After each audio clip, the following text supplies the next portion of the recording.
Hello student, my name is Rakesh Kumar. चलिए शुरू करते हैं आज का लेक्चर।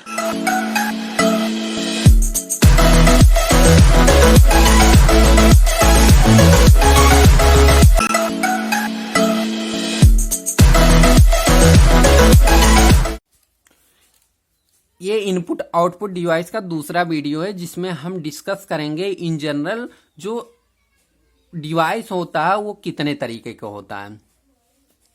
तो जो डिवाइस होता है वो दो तरीके का होता है, या तो इनपुट आउटपुट डिवाइस होगा या तो स्टोरेज डिवाइस होगा। तो हम लोग क्या यहाँ पढ़ेंगे स्टोरेज डिवाइस के बारे में, इनपुट आउटपुट डिवाइस के बारे में नहीं पढ़ने वाले हैं क्योंकि ये हम लोग बेसिक में पढ़ चुके हैं। जैसे बीआईटी में हुआ, ये यहाँ हम लोग इनपुट आउटपुट डिवाइस के बारे में पढ़ चुके हैं काफी डिटेल में। तो यहाँ हम डिस्कस करेंगे स्टोरेज डिवाइस के। चलिए थोड़ा सा हम रिकॉल कर लेते हैं इनपुट आउटपुट डिवाइस के बारे में। इनपुट डिवाइस कौन सी डिवाइस होती है? जो डाटा इनपुट लेने का काम करती हैं फ्रॉम आउटसाइड वर्ल्ड से टू कंप्यूटर के अंदर, उनको क्या बोलते हैं? Input device. और जो डिवाइस डाटा को प्रोसेसिंग होने के बाद डाटा प्रोड्यूस करता है आउटसाइड वर्ल्ड के लिए, उसको क्या बोलते हैं? Output device. जैसे आउटपुट डिवाइस का हमारा एग्जांपल है प्रिंटर, और इनपुट डिवाइस का एग्जांपल क्या है? कार्ड रीडर हुआ, कीबोर्ड हुआ, इस तरह से। तो हम लोग यहाँ स्टोरेज डिवाइस के बारे में पढ़ने वाले हैं। तो स्टोरेज डिवाइस क्या होता है कि स्टोरेज डिवाइस वो डिवाइस होती है जिसमें डाटा को स्टोर करते हैं। डाटा को स्टोर करने की जरूरत क्यों है? क्योंकि अगर मान लीजिए मेरे पास डाटा है तो उसको हम लेटर में बाद में यूज करने के लिए तो कहीं ना कहीं हमारे उस डाटा को स्टोर करना पड़ेगा। तो स्टोर कहाँ होती है? सेकेंडरी मेमोरी में स्टोर होती है डाटा। तो जो मैकेनिज्म है डाटा को स्टोर करने का, वो कौन कौन सी मैकेनिज्म है, कौन कौन से डिवाइस मैकेनिज्म काम कर रहा है, उनके बारे में पढ़ने वाले हैं। तो जो यहाँ स्टोरेज डिवाइस है वो मेनली तीन तरह के स्टोरेज डिवाइस होता है। एक सीरियल एक्सेस डिवाइस होता है, दूसरा कंप्लीटली एक्सेस डिवाइस होता है, तीसरा डायरेक्ट एक्सेस स्टोरेज डिवाइस होता है, जो आजकल काफी उपयोग में लाया जा रहा है डायरेक्ट एक्सेस स्टोरेज डिवाइस का। सबसे पहले हम लोग बात करते हैं सीरियल एक्सेस डिवाइस। अब इस फिगर में देखिए कि जो सीरियल एक्सेस डिवाइस है, कि सीरियल एक्सेस नाम से ही पता चल रहा है कि जो डाटा स्टोर होगा वो सीक्वेंस में स्टोर होगा, सीरियल में स्टोर होगा। जो मान लीजिए मेरे पास एक रिकॉर्ड है जिसका नाम 100 है, वो 4 बाइट में स्टोर है। तो रिकॉर्ड 100 4 बाइट में स्टोर होने पे मतलब ये रिकॉर्ड पर्टिकुलर सीरियल में स्टोर है। रिकॉर्ड 101 मान लीजिए मेरे पास है, अगर वो भी 4 बाइट में स्टोर हो रहा है तो उसके लिए अलग रिकॉर्ड में, अलग टेप में हम लोग स्टोर किए पड़े हैं। तो जो सीरियल एक्सेस डिवाइस होता है वो क्या होता है कि जो डाटा होता है वो सीक्वेंस में स्टोर होता है, सीरियल में स्टोर होता है। अब हम लोग देख लेते हैं थ्योरी में क्या कुछ पॉइंट लिखे हैं। इट कैन बी कैरेक्टराइज, पहला पॉइंट है, it can be characterise as one that depend on the physical sequential position and accessing information. तो जो डाटा स्टोर है, मतलब जो सीरियल एक्सेस डिवाइस है, उसका कैरेक्टर क्या होता है कि सीक्वेंस में स्टोर होता है, सीक्वेंस पोजीशन में स्टोर होता है इंफॉर्मेशन।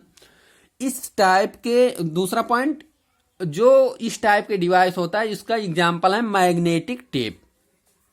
जो मैग्नेटिक टेप होता है, जो कि फिगर में हमारे पास दिख रहा है कि एक मैग्नेटिक टेप है, जो इसमें डाटा स्टोर है वो रिकॉर्ड के रूप में होता है। जो इसका रिकॉर्ड का लेंथ होता है वो फिक्स भी हो सकता है, वेरी भी कर सकता है। वो तो रिकॉर्ड के ऊपर डिपेंड होगा कितना बड़ा रिकॉर्ड है, कितना नहीं है, तो उस हिसाब से रिकॉर्ड की लेंथ वेरी कर सकती है।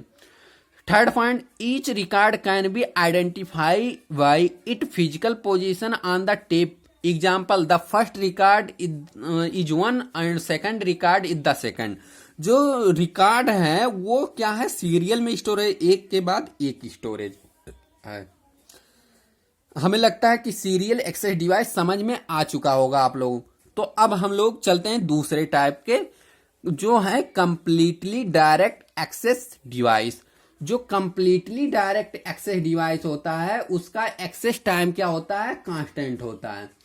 एक्सेस टाइम कांस्टेंट की बात करें तो जो उसका रिकॉर्ड है पर्टिकुलर, वो हर एक रिकॉर्ड के लिए उसका एक्सेस टाइम फिक्स होगा, कांस्टेंट। जो कंप्लीटली डायरेक्ट एक्सेस डिवाइस होता है उसके पहले में कुछ पॉइंट हम लेफ्ट साइड में पहले से लिखे हैं, उनके बारे में देख लेते हैं। पहला पॉइंट है ये completely direct access device is one the access time is constant. जैसा कि हम पहले भी बताए हैं कि जो कंप्लीटली डायरेक्ट एक्सेस डिवाइस होता है उसका एक्सेस टाइम क्या होता है, फिक्स होता है, कांस्टेंट होता है। और जो completely access direct access device होता है उसका जो टाइम रिक्वायरमेंट होता है वो लेस होता है। मान लीजिए पर्टिकुलर इस पोजीशन पे कोई रिकॉर्ड स्टोर है, तो जो इसका एक्सेस टाइम होगा वो पर्टिकुलर फिक्स होगा, क्योंकि ये फिक्स पोजीशन पे है, ना कि ये बैरी हो रहा है, ये चल नहीं रहा कहीं, एकदम फिक्स है। कोर मेमोरी एकदम फिक्स होती है, तो अगर यहाँ रिकॉर्ड स्टोर है तो एकदम फिक्स है कि इस पोजीशन पे आना है, सर्च करना है। तो इस टाइप के जो एग्जाम्पल है, इस टाइप का जो एग्जाम्पल है वो magnetic core memory, semiconductor memory and read only wired memory, इस टाइप का एग्जाम्पल है। हम यहाँ फिगर किसका बनाए, कोर मेमोरी का। जो कोर मेमोरी है, मान लीजिए मेरे पास 16 कोर का मेमोरी है, तो जो जिस पर्टिकुलर कोर में डाटा होगा वहां 1 है और जहां डाटा नहीं होगा वहां 0 स्टोर मतलब इंडिकेट किए हैं। तो जो डाटा जहां 0 है वहां से कोई डाटा एक्सेस नहीं होगा। मान लीजिए इस किसी प्रोसेसिंग के लिए इस टाइप के डिवाइस को एक्सेस करना पड़ रहा है, मतलब इस टाइप के डिवाइस में डाटा स्टोर है, तो उस पर्टिकुलर एड्रेस पे आएगा। उस एड्रेस को हम दो पार्ट में डिवाइड करेंगे, पार्ट एक्स और पार्ट वाई। तो उस पर्टिकुलर पार्ट एक्स वाले वायर पे जाके और पार्ट वाई वाले वायर पे जाके उस पर्टिकुलर कोर पे हम डाटा को एक्सेस कर लेंगे। ये फिगर समझ में आ गया होगा। अब नेक्स्ट पॉइंट देखते हैं। नेक्स्ट पॉइंट है, when hardware receive a read request for some address, then address is decompose into X and Y position, the hardware then select the appropriate core. जैसा कि अभी हम थोड़ी देर पहले ही इसी बात पे जिक्र कर रहे थे। अब ये समझ में आ गया होगा। तीसरे नंबर पे चलते हैं, डायरेक्ट एक्सेस स्टोरेज डिवाइस के बारे में देखने डिटेल में, क्योंकि ये इस टाइप के डिवाइस आजकल ज़्यादा उपयोग में लाए जा रहे हैं, तो इसको पढ़ना नेसेसरी है, इसको समझना जरूरी है। पहले देख लेते हैं, लेफ्ट साइड में कुछ पॉइंट लिखे हैं। पॉइंट 1 क्या है, a direct access device is one that is characterise by small variance in access time, these have been called direct access storage device. मतलब जो इस टाइप के डिवाइस होते हैं उनका एक्सेस टाइम थोड़ा थोड़ा बैरी करता है। रिकॉर्ड 1 का एक्सेस टाइम कुछ अलग है, रिकॉर्ड 2 का थोड़ा सा बैरी होकर उसका एक्सेस टाइम कुछ अलग आएगा। तो इस टाइप के डिवाइस को क्या बोलते हैं कि डायरेक्ट एक्सेस स्टोरेज डिवाइस बोलते हैं। इस टाइप के एग्जाम्पल क्या है, इस टाइप के डिवाइस का एग्जाम्पल है मैग्नेटिक ड्रम एंड डिस्क। अगर हम यहां बात करें इस फिगर में, तो हम लोग एक मैग्नेटिक ड्रम बनाए हुए हैं जिसमें हम देख रहे हैं कि जो डाटा स्टोर है वो पर्टिकुलर, जैसे हम लोग सीरियल एक्सेस डिवाइस पढ़ चुके हैं, उसमें क्या होता है, मैग्नेटिक टेप होता है उसका एग्जांपल। तो उस मैग्नेटिक टेप को हम कंबाइन कर दिए हैं, 5 मैग्नेटिक टेप को कंबाइन करके एक ड्रम के रूप में उपयोग कर रहे हैं। थर्ड पॉइंट क्या है, in a magnetic drum can be viewed as several adjacent strip of magnetic tape wrapped around a drum so that the end of each tape strip join each tape strip called track and is separate by read write head। जैसा कि जो प्रत्येक strip है magnetic tape का, उसको क्या बोल रहे हैं, ट्रैक बोल रहे हैं। हम उसी तरह समझ रहे हैं। ये एक्चुअली वो टेप नहीं होता है, वो मैग्नेटिक डिस्क यहाँ लगी होती है जो अलग अलग ट्रैक में डिवाइड करता है। हम लोग सिर्फ मैग्नेटिक टेप से समझ रहे हैं कि एक मैग्नेटिक टेप टाइप का ये है, दूसरा ये है, तीसरा ये है, चौथा ये है, पांचवा है। तो जितने भी मैग्नेटिक टेप टाइप का दिख रहा है उसको हम ट्रैक कह रहे हैं। तो उस पर्टिकुलर ट्रैक पे जाके हमारा डाटा स्टोर होगा। जो रीड राइट हेड होता है यहाँ फिक्स होता है। अगर मान लीजिए हम रिकॉर्ड नंबर, मान लीजिए हम रिकॉर्ड 2,1 की बात कर रहे हैं, तो रिकॉर्ड 2,1 का मतलब ट्रैक 2 और रिकॉर्ड 1 की बात कर रहे हैं। तो ट्रैक 2 पे हम जाएंगे, रिकॉर्ड 1 पे जाएंगे, तो जो रिकॉर्ड 1 में डाटा स्टोर होगा वो एक्सेस हो जाएगा। अगर हम बात करें ट्रैक रिकॉर्ड नंबर 3,2, तो ट्रैक 3 और रिकॉर्ड 2 पे जो डाटा होगा, ट्रैक 3 ये दिख रहा है, रिकॉर्ड 2 ये यहां से रिकॉर्ड 1 के बाद जो रिकॉर्ड अगला है रिकॉर्ड 2 है। ये कोई जरूरी नहीं कि रिकॉर्ड 1 के बाद रिकॉर्ड 2 हो, वो अलग अलग कहीं भी हो सकता है।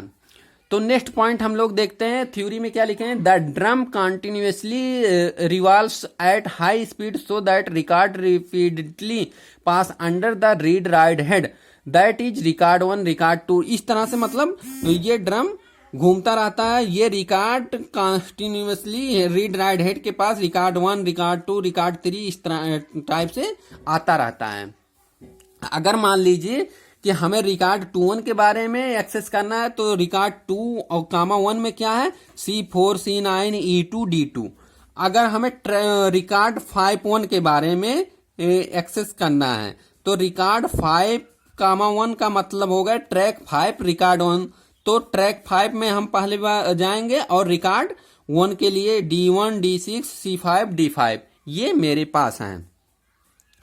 ये समझ में आ गया होगा डायरेक्ट एक्सेस स्टोरेज डिवाइस।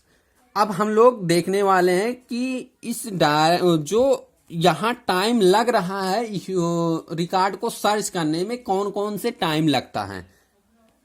तो नेक्स्ट हेडिंग है 3 factor contribute to time required to access a file, कि जो फाइल को, किसी फाइल को या किसी रिकॉर्ड को एक्सेस करने में जो टाइम लग रहा है, कौन कौन से फैक्टर इन्वॉल्व हैं।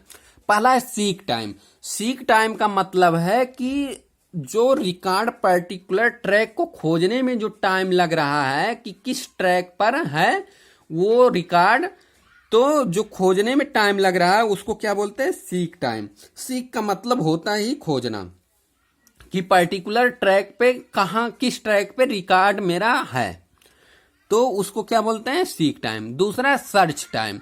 सर्च टाइम या रोटेशनल डिले टाइम कहते हैं। सर्च टाइम का मतलब क्या हुआ कि हमें ट्रैक तो पता चल गया कि मान लीजिए हमें ट्रैक 5 हो गया, अब कहाँ पे रिकॉर्ड है, रिकॉर्ड 1 में है कि रिकॉर्ड 2 में है, तो ये जो ड्रम होता है ये घूमता रहता है। तो जब ड्रम रिकॉर्ड, मान लीजिए इस समय जो रीड राइट हेड के पास रिकॉर्ड है वो 2 वाला रिकॉर्ड है, तो जब रिकॉर्ड 1 आएगा तभी तो उस रिकॉर्ड को रीड करेगा। तो जो यहाँ टाइम रोटेट होने में टाइम लग रहा है, जो रोटेट होने में डिले हो रहा है, उसे क्या बोलते हैं, सर्च टाइम या रोटेशनल डिले टाइम। तीसरा है ट्रांसफर टाइम। ट्रांसफर टाइम का मतलब हुआ कि अगर ये रिकॉर्ड मेरे पास मिल चुका है कि रिकॉर्ड 5 यहाँ स्टोर है, ये रिकॉर्ड है, तो इस रिकॉर्ड का यूज तभी हम कर पाएंगे जब ये मेन मेमोरी में जाएगा। तो मतलब जो सेकेंडरी मेमोरी से प्राइमरी मेमोरी में ट्रांसफर होने में टाइम लग रहा है उसको क्या बोलते हैं, ट्रांसफर टाइम। हमें उम्मीद है कि ये वीडियो पूरा समझ में आ चुका होगा। तो वीडियो को एंड करने से पहले आप लोगों के लिए आज का QTV पूछ लेते हैं। QTV में आप लोग कमेंट सेक्शन में आंसर कीजिए कि 5 आउटपुट डिवाइस का नाम कमेंट सेक्शन में लिखिए।